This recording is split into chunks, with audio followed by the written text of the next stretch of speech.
Ladies and gentlemen, welcome to Assemble. I'm Matt, and welcome to our rewind of Falcon and the Winter Soldier, Episode 2, The Star-Spangled Man.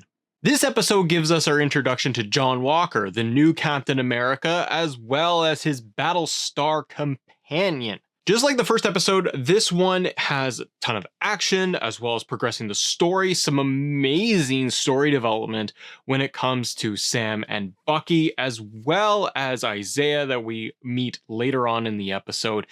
And I think does a really commendable job of giving us insight as to who John Walker is, his background, his motivations, and really who he is and could become as the US agent Captain America. We get the Star-Spangled event where John Walker is getting introduced to the big crowd as hailed as the new Captain America. And right off the bat, I don't know about you, he angered me. His face, he's got that I want to punch your face with the Captain America helmet on. Like, I really did not like John Walker, the character in this show, in this episode. And I think that's rightfully so. And that is probably the feeling that you were supposed to get throughout this. From a sit-down interview for Good Morning America, he was giving his background and everything. And the reporters were interviewing him, as you know, and giving insight to everybody about who John Walker is as a decorated veteran, as a decorated soldier, who has now been appointed by the government as the next Captain America. Hoskins, who is essentially his Bucky, his sidekick, his Falcon to Captain America, Steve Rogers, they have very similar relationships going on. Hoskins in the comic books as well is essentially that. When they mention that he is a Battlestar member, they're talking about referencing back to in the comic books with the US agent and this storyline in itself, that Hoskins plays a bigger role within that, as does John Walker as the pseudo Captain America. What I find interesting, and I want to know what you guys think, is do you think that this US agent, John Walker, because we didn't see anything in this episode that pertains to it necessarily, but do you think that he has super soldier abilities and he hasn't unleashed them yet? They haven't come, like, he hasn't gained them yet? Or do you think that this is something that he is actually going to acquire later in this season? This episode gave us our first introduction, obviously, to Falcon and the Winter Soldier, Bucky, meeting together. And this is because of Bucky seeing the unveil of the new Captain America, John Walker, and then them meeting in the hangar, going off to fight into one of Falcon's missions to fight the Flag Smashers and get more intel on them, and Bucky is joining him. Great banter, great relationship between the two of them. We saw this throughout the thread of the entire episode, that it was really hit home very well, that they do have that buddy cop relationship and feel, and it just adds to it. And I'm glad that part of me was glad that they didn't keep them separate.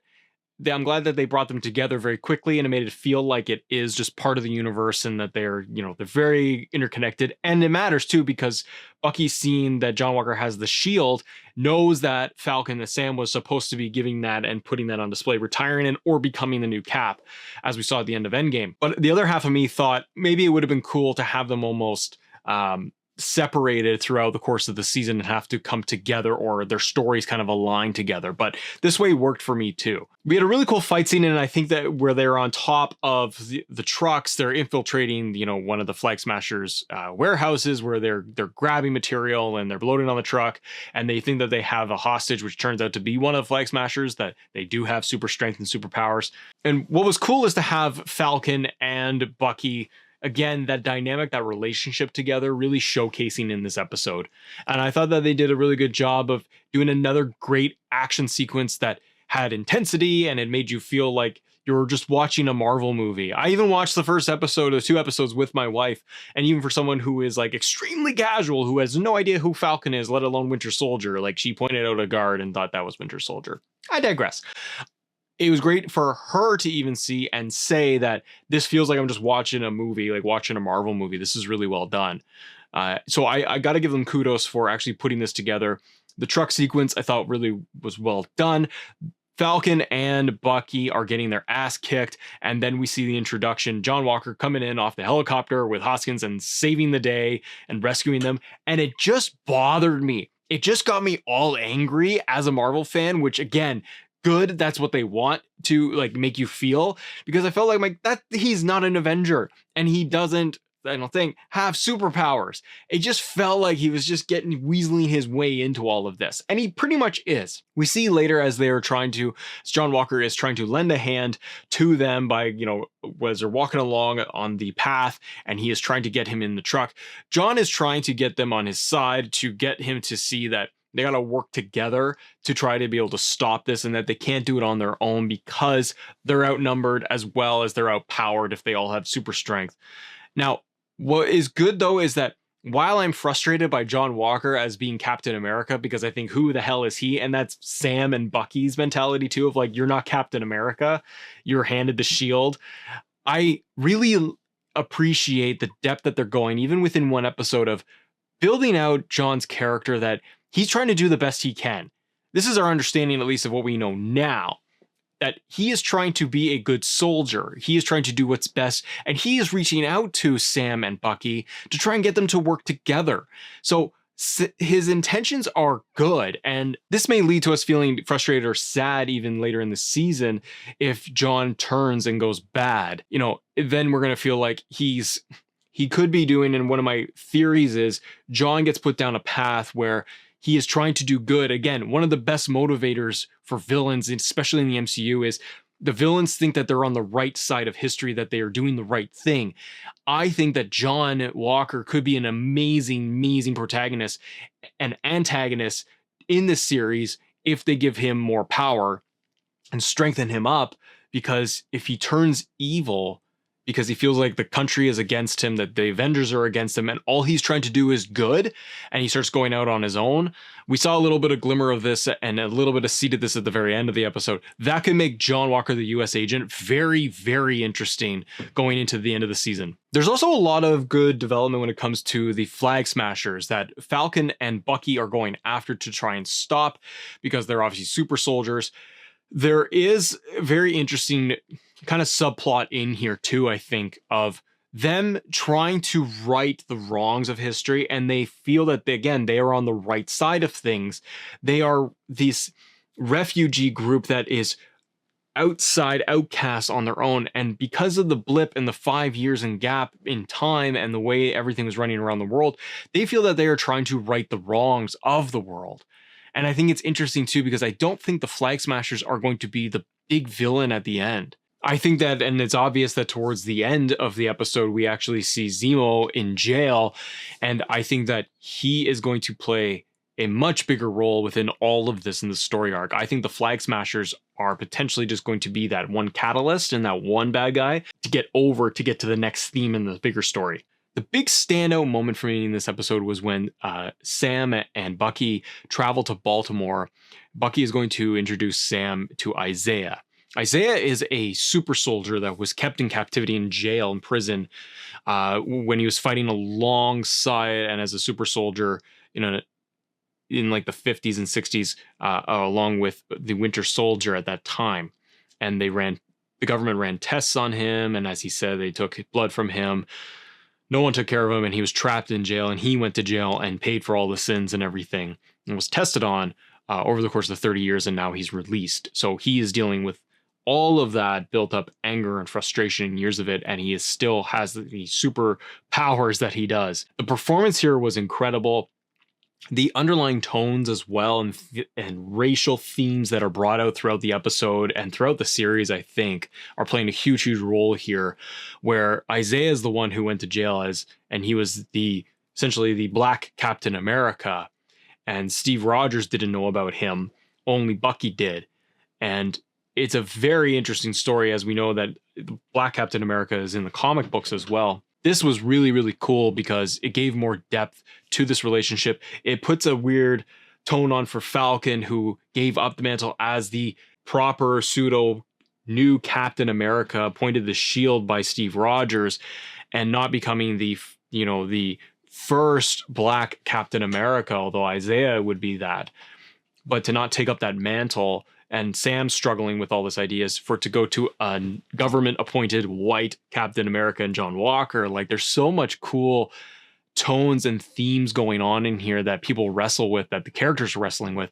Bucky is also wrestling with this, and Sam is frustrated at him for not telling him or Steve about Isaiah, and that he has been here all along, and that there is a Black Captain America super soldier in the world, in the United States, for the last 30 years. And Bucky's thinking was to leave Isaiah alone, to give him peace, because he's gone through enough in his life and he didn't want to introduce him to anything else that was going on. Really, really cool themes here. As they exit the house in Baltimore, they're pulled over by the cops for having a dispute on the street.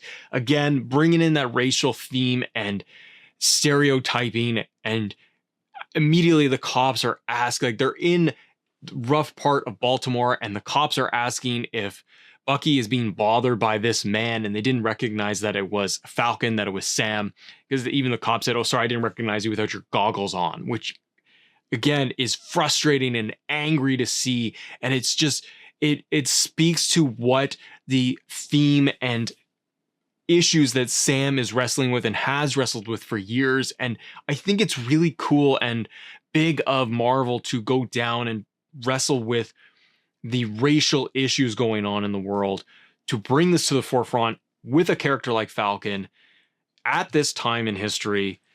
There's so much going on with all of this that I think it's really cool that they are going down this path, because ultimately we want to be able to see Falcon and Sam to grow and to become the next Captain America. And it sets up really cool moments, I think, for future MCU films where Falcon is in there. But I love this episode. While it is almost that transitional episode for episode 2, I still think it was very, very strong. It was captivating. The performance with Isaiah was amazing. And I think it did a lot to build out this world even further. At the end, we obviously see that there were the moments where the counselor is bailing them out of jail. They both get pulled into jail because Bucky had missed his counseling date in his counseling session. So Sam and Bucky have to go have counseling with the therapist. There's funny moments between the two of them. But at the very end, they both leave because they got to go and deal with business. At that moment, we see outside that John Walker is waiting outside with Hoskins, and they are waiting for them, and they bail them out, and John Walker bailed them out of prison. Again, John Walker has that face that I just want to punch. He's out there, he's in the police station, he's taking pictures and autographs and all this stuff as Captain America. He's wearing the suit, and like, it just feels like someone is playing pretend dress up as Captain America. Like, he's walking around in the Captain America gear with the shield and everything, like in a police station. It's so silly. And I think that's the idea behind all of that. He's the one to bail them out of jail. And at the very end, we get the interaction between Hoskins and John Walker and Falcon Winter Soldier of wanting them to team up together. They're not going to do it. And it's at that point that John Walker is telling him to stay out of his way and stay out of his business. This is going to set up a really cool theme going forward. How are they going to deal with this? I love this episode too. I still give it as strong as the opening. I think I ranked the opening episode as like an 8.5 out of 10. This episode is, again, for me, it's right up there because we had cool action moments. There's more story being told in here. Great themes.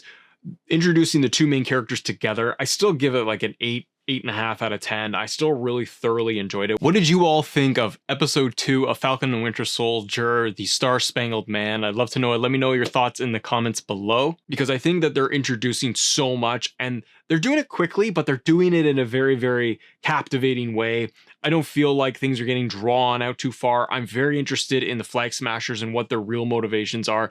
Zemo being in jail and now they're going to deal with him is another huge layer with Hydra and what that is going to mean big picture for the story.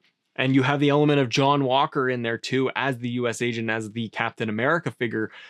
There's so much going on here, and I feel like there are like 4 different stories that they're playing with that are all going to interconnect and join together at the very end of the season. It's going to be really cool to see. Let me know your thoughts in the comments below. Ladies and gentlemen, thank you so much for watching Falcon Winter Soldier Recap Rewind. I'm Matt here on Assemble. Thank you very much again for joining us. If you are watching this early on Patreon as an exclusive, patreon.com/assemble show. Thank you very much for watching over there. And for all of you on YouTube, thank you very much for staying tuned and watching episode 2. We have all the new episodes every single week for you here on Assemble. Thank you very much for joining us. And as always, thank you guys for assembling with us. See ya.